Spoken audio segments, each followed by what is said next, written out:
Assalamualaikum warahmatullahi wabarakatuh. Marhaban, very good morning. Hal antum jahizun? Falnabda. It means that are you ready? Can we continue now? Okay. So today going to discuss chapter 13. This is from the textbook. Yeah, that is about inventory. So we did discuss this topic before during our ACCY111, where we studied.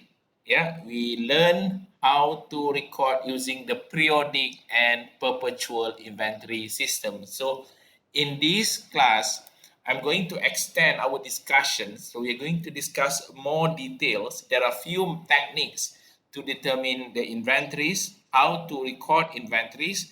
So what are the things that I'm going to cover today is, first, I'm going to describe how an entity determines its inventory on hand by way of physical stock take. What it means here is every year end or every quarter, the firm, the management will appoint the staff. They have some staff there that will do a physical check.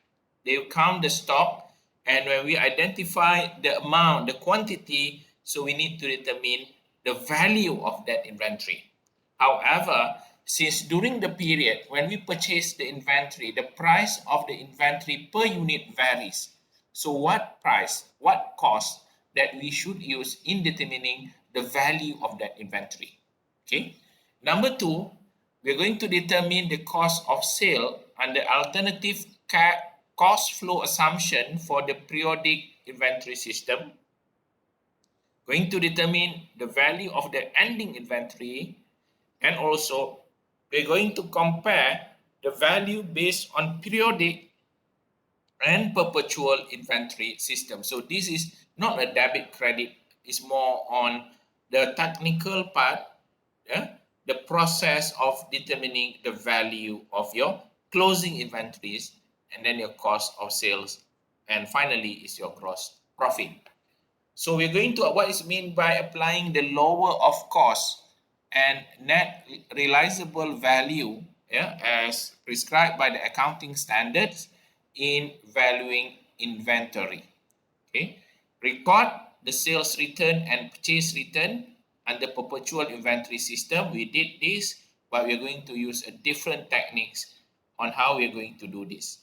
Describe the effect of the financial statement of errors made in determining inventory, and also value the inventory under retail business, and also use that inventories to determine our cost of sale and gross profit.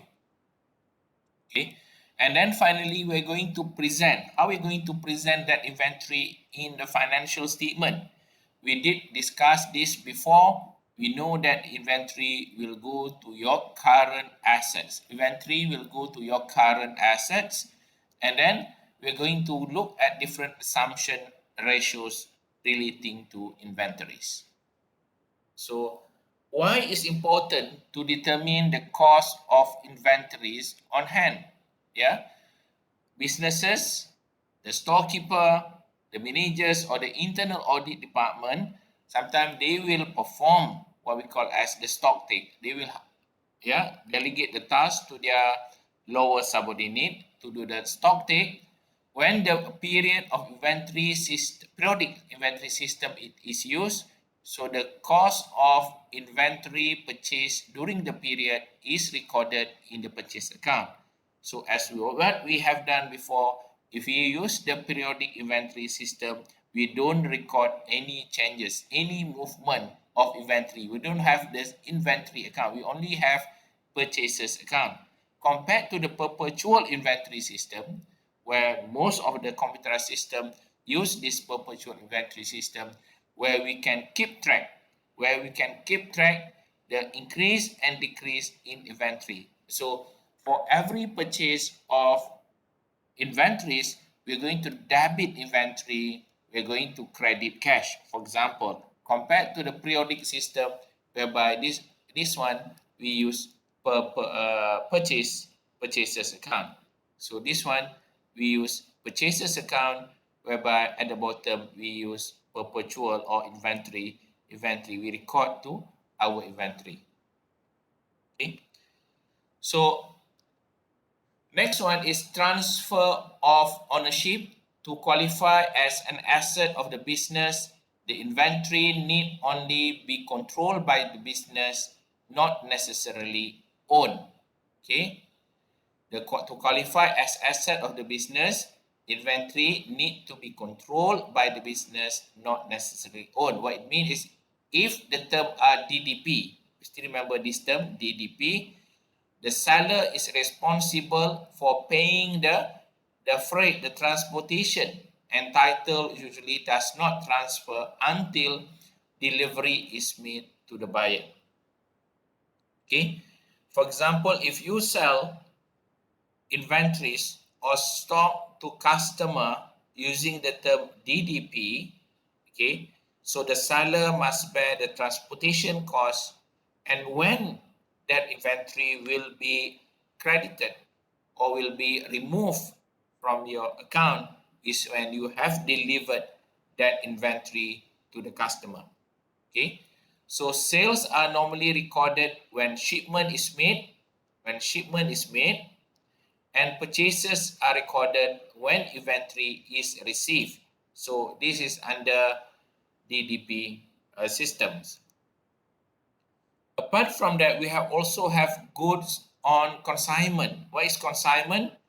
A consignment is a selling arrangement whereby a business, we call it the consignor ship goods to a dealer or agent who agree to sell the good on behalf of the consignor for a commission. Okay, goods out on consignment are therefore part of the consignor's inventory, even though the physical possession of the good is within the consignee. For example, I give you example. I'm not sure whether this applicable to your business, if you have any or not. This is you. Okay, you produce, maybe you're involved in let me see, what are the items? Maybe produce sport apparels, yeah? Produce, for example, shoes.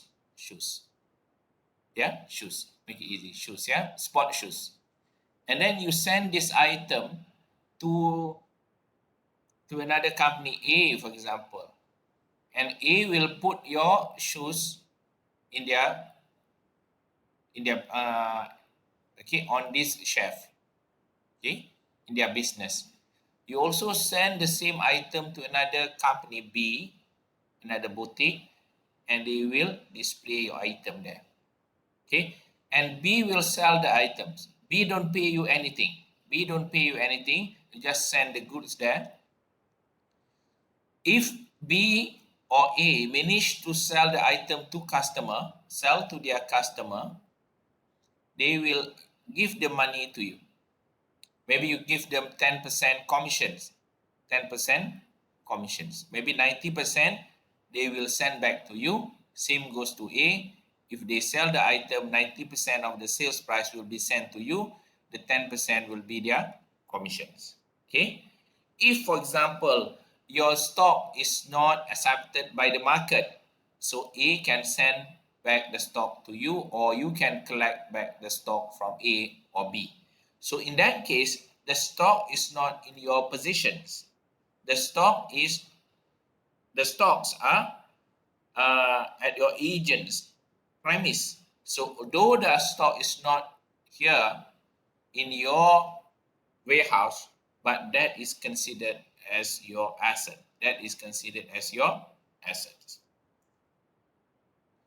So goods on consignment, the goods are excluded from inventory of the consignee. If you B, A or B, you cannot record that good as your inventory, even though you have the asset, but the control and ownership still belong to you, to the consignor. Okay, like this example, though the stocks, though the stock are here with A and B, but the ownership and control still belong to you. So it's not A or B stock. It's not A or B stocks. How to determine the cost of inventory on hand? The International Accounting Standard IAS number 2 as well as ASB Australian Accounting Standard Board number 102 define inventory as asset held in the ordinary course of the business.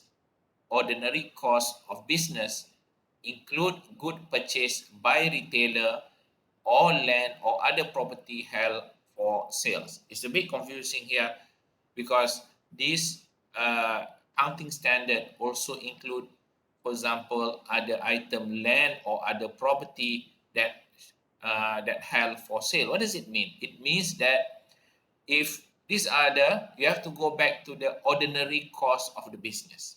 Okay, if you have vehicles, normally during ACCY111, I told you that vehicle is non-current asset. It's not inventory. Vehicle is non-current asset. It has depreciation. Yeah. However, if you are a second-hand car dealer, your business is buying and selling car.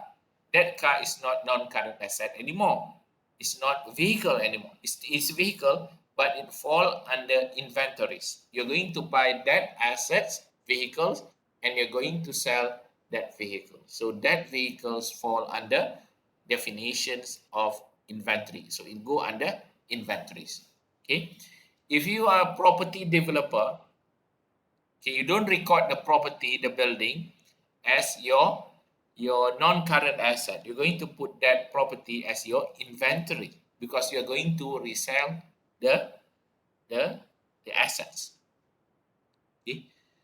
In IAS 2 and ASB 102, the cost in relation to inventory mean the sum of all direct and indirect costs, including the cost of purchase, cost on conversions, and other costs incurred in bringing the merchandise to a saleable condition and to its existing location. So, whatever cost incurred to bring the asset.